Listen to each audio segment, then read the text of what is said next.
All right, Hey, all what's right, up? all right. So I want to go ahead and welcome David back to another episode of You Have a Collect Call From, and today we're definitely doing something different. We're traveling the world, and I'm gonna go ahead and try to get as many video visits as possible in every country that we're gonna end up in. And this is gonna be part two of our video visit with David. And let's commence with it, David. We're back. We're back on the move. Well, You I know, feel, I feel like because my ace deuce ain't here. Jesse's out attending a wedding right now. Somebody's getting married in the visiting room, so they put Jesse to appear for him. And man, I wish he could see this. I hope he's able to jump on one of these calls so he can go around the world, man, with you. Um, I think what I was talking about before the last call hung up was just, yeah, man, that there's like a sense of loss, that I feel, and I feel like I've just let so much slip away, man, with living in my destructive lifestyle. And this is the reality of what it is.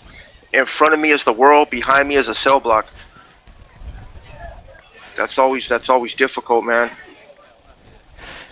You you look know, forward and you just see carefree, you see everybody just relaxing, but behind me everything's like, I could look to the right and I see dudes working out, I see dudes kind of grouping up a little bit, everybody's got them shifty eyes, but right here everybody just seems relaxed, just chilling.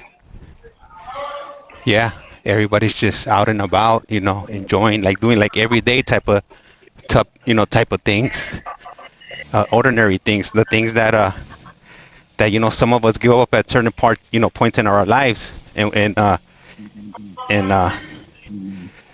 by the time you figure out what you gave up, the sacrifice that you made, it's years later, unfortunately. Yeah, yeah, I sacrificed everything for what?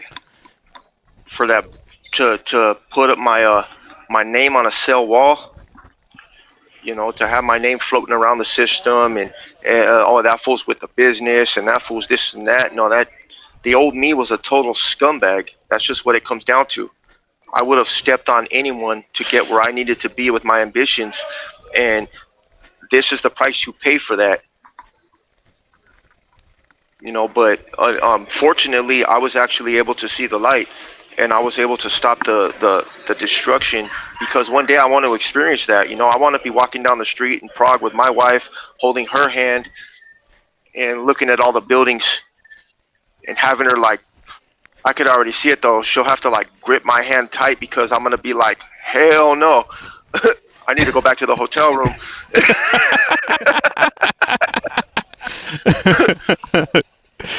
Yeah. Yeah.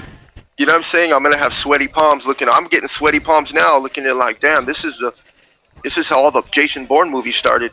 There's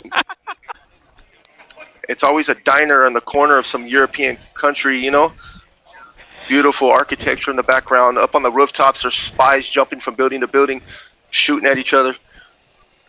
You're absolutely right. Or you know what? Another one, Ronin. I'm not sure if you've ever seen that movie Ronin, where they have like the high speed chase through the streets of Italy. Yeah. Hey, you know what was my high speed chase through the street? Well, there's a couple of them. There's one that was in a James Bond movie where they're on like some Lamborghini, and I think it's Spectre. They're cruising through and they're just hauling ass, man. And there's some European guy, and he's behind the wheel, and they start ramming his car. There's another one with Tom Cruise and Cameron Diaz called Night and Day. Yeah. That one's cool. Oh man, they're on a motorcycle. It's all sexy and European. That's where it's at right there. I thought we're having some nuns come our way. Hey, sister.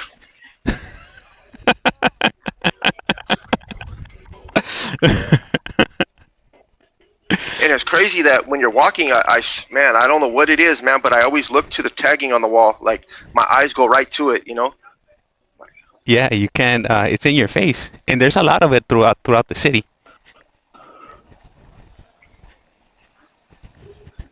Man, hopefully, I'm trying to get back to this other place that I was at earlier on. They had this water fountain, and I'm sure you would get a kick out of this water fountain if I could find my way back to where it was at. What are those? What are those stores right there? Diners? Right here. This is Oh, Locat. I'm guessing it's maybe like a bar or let me check. Let me check the menu right here. I might not be able to read it because not only am I dyslexic, but I don't know. Let me see starter. So it just looks like they got like sandwiches. Um, hey, what language do they speak over there? I'm assuming Czech, or you know what? I've heard a lot of people Oh speaking yeah, Russian. shit. Yeah, Chechenian, I believe. What is their government like over there? I don't know. I haven't come into a contact with anybody, and I'm trying to keep it like that. Well, I hope you're not in the Iron Curtain. You're gonna have some problems. Hey, you know what? Might have Speaking traveled a little too east in the eh, Eastern Bloc. speaking of the curtain, we're gonna be going to where's that? Where was that wall at? Berlin. Oh, we're gonna be going to Berlin, and That's that, we're gonna be seeing that that's wall. cool. Whoa, look at that. What have they done to that poor wall? That looks like an AdSeg cell. Wow. Just imagine all that was in pencil. That's what it looks like. Try to find a Coachella on that.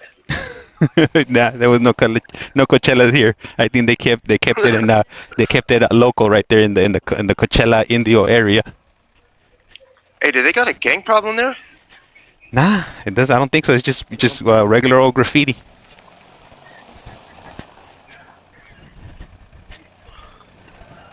Hey There's a David, lot of yeah. so Okay. I was watching the stream that we did the other day on last Sunday, Uh uh, huh. where you were talking about when Norma asked Jesse his question, the question about his father, and then Uh huh.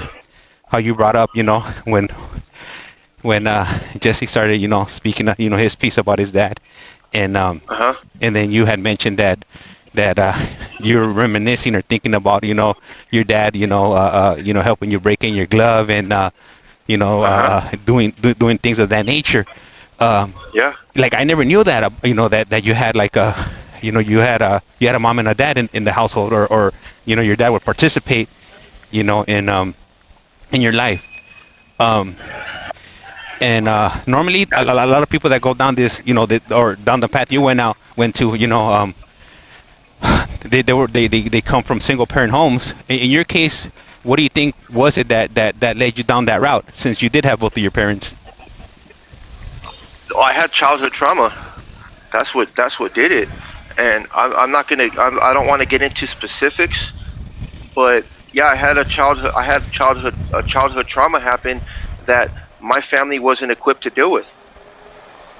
They they they didn't know. They did the best that they could. Yeah, there was issues in the house. I'm not gonna say that there wasn't, but I didn't have to go down this path. I had role models, but they weren't the role models for me.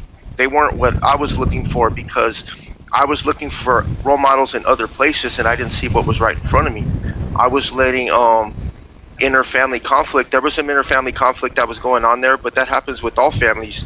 But you tie that in with childhood trauma, and guess what? You get a recipe for disaster. You get me running around with a gun on me, and that's just that goes to show that there has to be specific intervention, but it has to be unique to what the child's needs are. It's not a one size fits all. You have to first identify the trauma. Okay, what happened to this kid?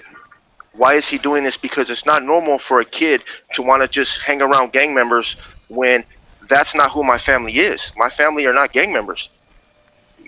So you think about it. Okay, well, what would lead me down that path? Well, there was a disconnect.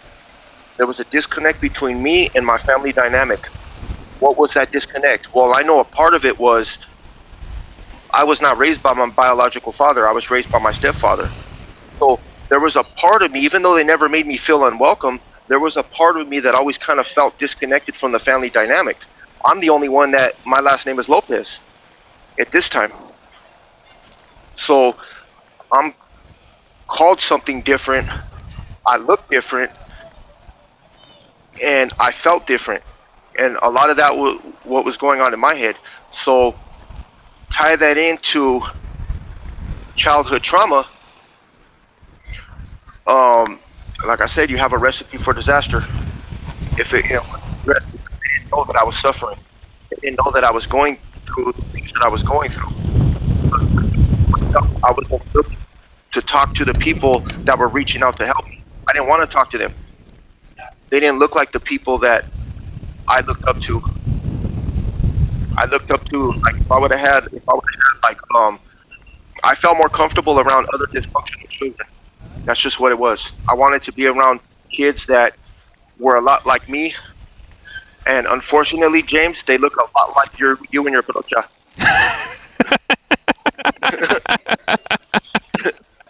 I looked for a brocha in all the wrong places. That's just what we'll say. Yeah.